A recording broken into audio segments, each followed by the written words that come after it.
RPSC first grade 2018 maths के question paper के हमने कुछ क्वेश्चन लिए हैं जिनके अगर हम डायरेक्ट रिजल्ट से आंसर ध्यान रखें तो ज़्यादा इजी रहेगा। बाकी हम सॉल्यूशन भी इनके देख लेंगे। पहला तो है क्वेश्चन नंबर 26 अलजेब्रा के क्वेश्चन से कुछ तो जो कि कहता है गलत स्टेटमेंट को पहचानना है। तो गलत को देखिए, सही स्टेटमेंट पहला तो ये है जी स्टार अगर हमारे पास यहाँ से A B equals to A C है उस ग्रुप में तो implies A equals to A से कैंसिल आउट हो जाएगा, लेफ्ट कैंसिलेशन लॉ लगेगा, बी इक्वल्स टू सी आएगा जहाँ A B C belongs to G हो गया। ये लेफ्ट कैंसिलेशन लॉ है। अगर अबेली ग्रुप है तो ए बी का whole square equals to A square plus E square लिख सकते हैं, ये भी सही है। और इवन ऑर्डर का ग्रुप है, if in a group of even order there exist an element of order other than identity which is its own inverse. मतलब आइडेंटिटी के अलावा भी ऐसा एलिमेंट मिलेगा अगर ग्रुप हमारे पास इवन ऑर्डर का है जो खुद का प्रतिलोम होगा। तो ये तीनों सही है। इकाई के घन योग के अंतर्गत आबेली ग्रुप बनाते हैं, इकाई के घन योग के अंतर्गत नहीं गुणा के अंतर्गत आबेली बनाते हैं। Cube root of unity forms abelian group under multiplication. इस वजह से ये फर्स्ट ऑप्शन गलत है। नेक्स्ट क्वेश्चन कहता है यदि एच और के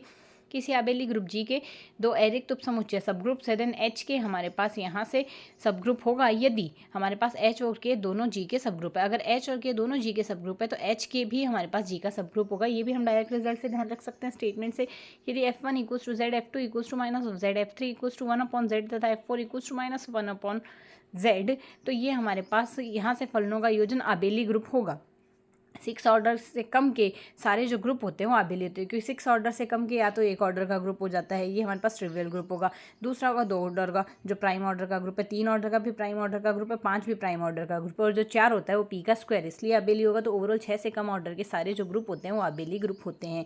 प्रत्येक अनंत चक्रीय समुच्चय में 2 जनक होते हैं, प्रत्येक अनंत चक्रीय समुच्चय में एग्जैक्ट 2 जनक होते हैं। डायरेक्ट रिजल्ट है। अब हमारे पास यहाँ से जी, एच और के तीनों दिए गए हैं, तो यहाँ से एच तो हमारे पास जी में नॉर्मल सब ग्रुप है, पर जो हमारे पास के है वो जी में नॉर्मल सब ग्रुप नहीं है। यहाँ से एच तो जी में नॉर्मल सब ग्रुप है यहाँ से, पर जी के जो है वो जी में नॉर्मल सब ग्रुप नहीं है। यदि आर वास्तविक संख्याओं के क्रमित युग्मों का सेट है, A B plus C D equals to A plus C B plus D आए और गुणा में A into C minus B D और B C plus A D है, तो ये हमारे पास एक क्षेत्र बनाएगा, ये हमारे पास एक फील्ड का निर्माण करेगा।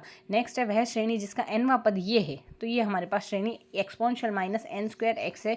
तो ये श्रेणी हमारे पास अभिसारी कब होगी और अपसारी कब होगी। यदि एक्स की वैल्यू ग्रेटर देन 0 लें तो एन स्टैंडिंग टू इन्फाइनाइट पे ही हमारे पास 0 आ जाएगी, तो इस केस में अभिसारी होगी। ये सीरीज अगर बनाते हैं हम यहाँ से हम इसके केस में, और अगर एक्स लेस देन 0 लेते हैं, एक्स लेस देन 0 लेंगे एन स्क्वायर के बाहर, एन स्क्वायर तो पॉजिटिव होगा पर पहले से ही नेगेटिव है तो माइनस माइनस प्लस हो जाएगा, ये इन्फाइनाइट अनंत की ओर जाएगा इसका योग, इस वजह से अपसारी होगी। और इक्वल्स टू 0 पे अगर चेक करते हैं तो इक्वल्स टू 0 पे हमारे पास ये 1 + 1 + 1 + 1 अप टू एन तक जाएगा, एन टेंडिंग इन्फाइनाइट बना रही है यहाँ से ये अपसारी होगी। इस वजह से इस तरीके से हमने इसको डायरेक्टली ओरल में भी कर सकते हैं। नेक्स्ट क्वेश्चन यहाँ से आरपीएससी ने डिलीट कर दिया, पर R equals to A plus 2b की पावर 1/3 प्लस 4c की पावर 1/3, इसमें हमने क्षेत्र वगैरह ये कैलकुलेट करना था।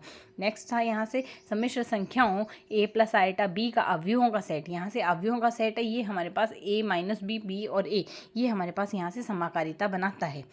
नेक्स्ट क्वेश्चन भी आरपीएससी ने डिलीट कर दिया। यदि जी वास्तविक संख्याओं के योग का समुच्चय तथा जी डैश एफ जी से जी डैश पर परिभाषित एफ एक्स इक्वल्स टू 2 की पावर एक्स है, तो ये हमें बताना है ये क्या होगी, समाकारिता, अकेकी आच्छादक समाकारिता, अंतःकारिता, उसके केस में आरपीएससी ने डिलीट